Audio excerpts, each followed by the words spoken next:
बहू, तेरी माँ को शर्म नहीं आती? उतरन देते हुए एक दिल छू लेने वाली कहानी। सुधा जैसे ससुराल आई, अभी बेचारी बैठी भी नहीं थी कि सुधा की सास बोली, क्या दे दिया तेरी माँ ने आज तुझे?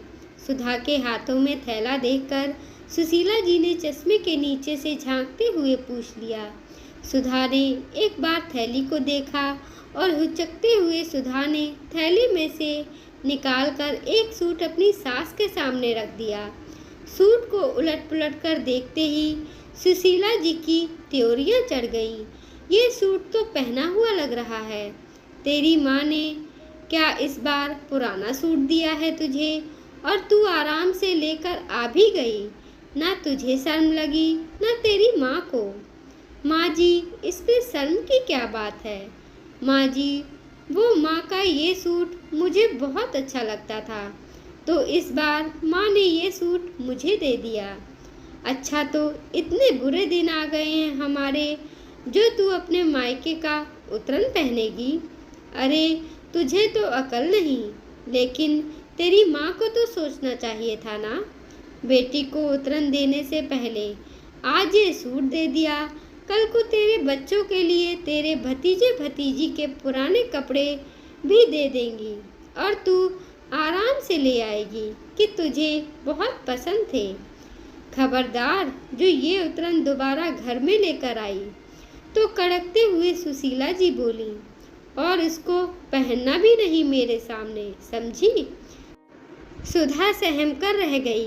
बात यह है कि आजकल सुधा की माँ की तबीयत कुछ ठीक नहीं रहती थी, तो सुधा पास में होने की वजह से रोज़ थोड़ी देर के लिए माँ से मिलने अपने मायके चली जाती थी। अब ऐसे समय में माँ और भाभी कुछ देना चाहती तो सुधा खुद ही मना कर देती थी।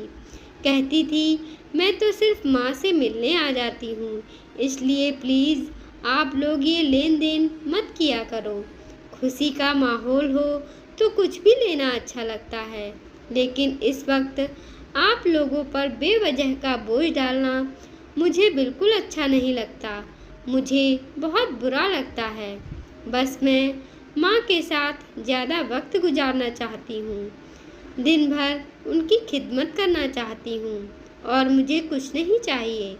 आज जब सुधा अपने मायके माँ से मिलने गई तो माँ की अलमारी में टंगा बनारसी सूट देखकर बोली, माँ, तुम्हारा ये सूट मुझे बहुत अच्छा लगता है। जब तुम इसे पहनती थी तो सच में बहुत सुंदर लगती थी। ये सूट आपको नानी ने दिया था ना?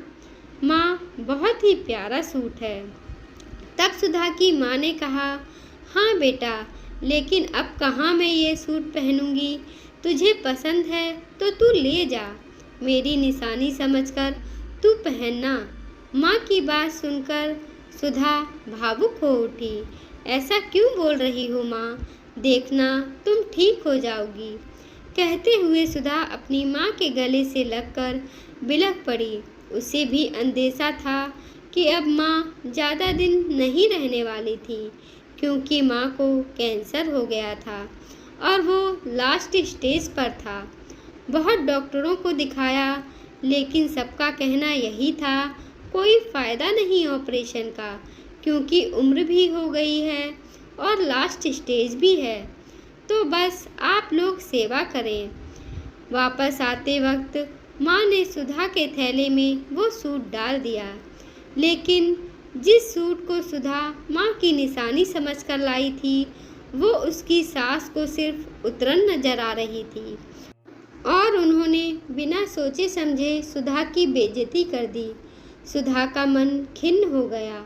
उसने ठान लिया था कि अब वो कभी अपने माँ की कोई चीज़ लेकर नहीं आएगी। जहाँ सिर्फ पैसों का मोल है, भावनाओं का नहीं, वहाँ कुछ लाने का क्या फ़ायदा।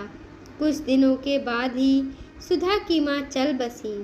पूरे परिवार में शोक का माहौल था। सुधा भी 13वीं तक अपने मायके में ही थी। 13वीं के दिन सुधा के पति और सास ससुर भी सुधा के मायके गए थे।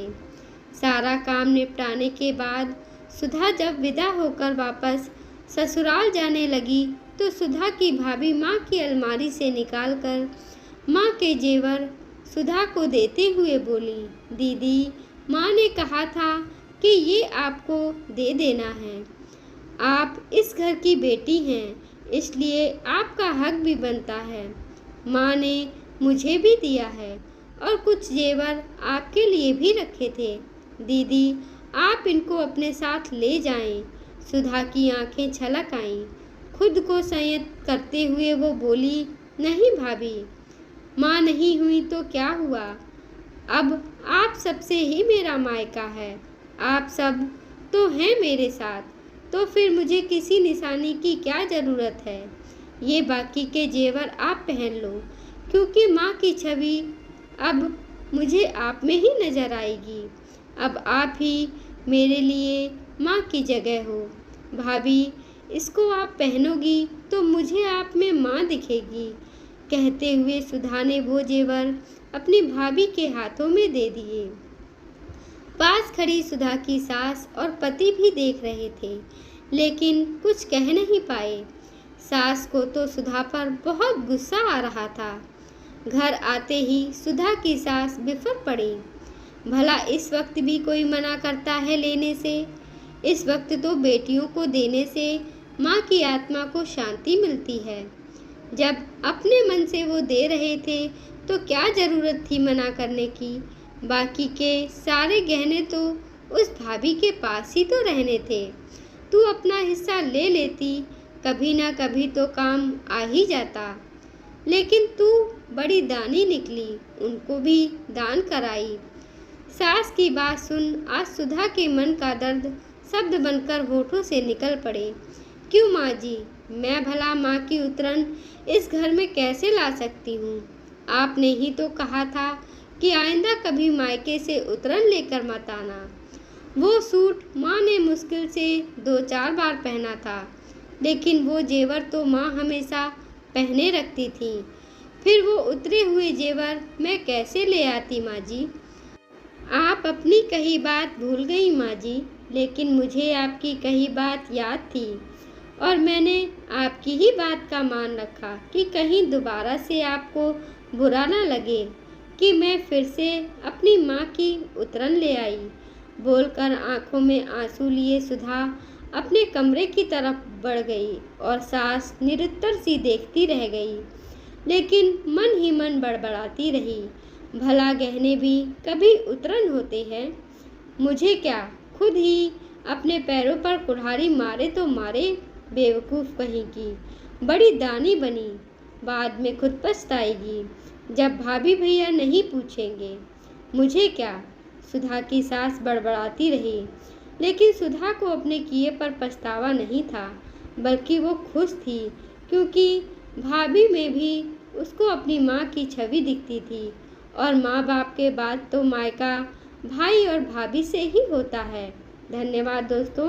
आपको यह कहानी कैसी लगी कमेंट बॉक्स में ज़रूर कमेंट करें और कृपया हमारे चैनल को लाइक करें, शेयर करें, सब्सक्राइब करें। धन्यवाद।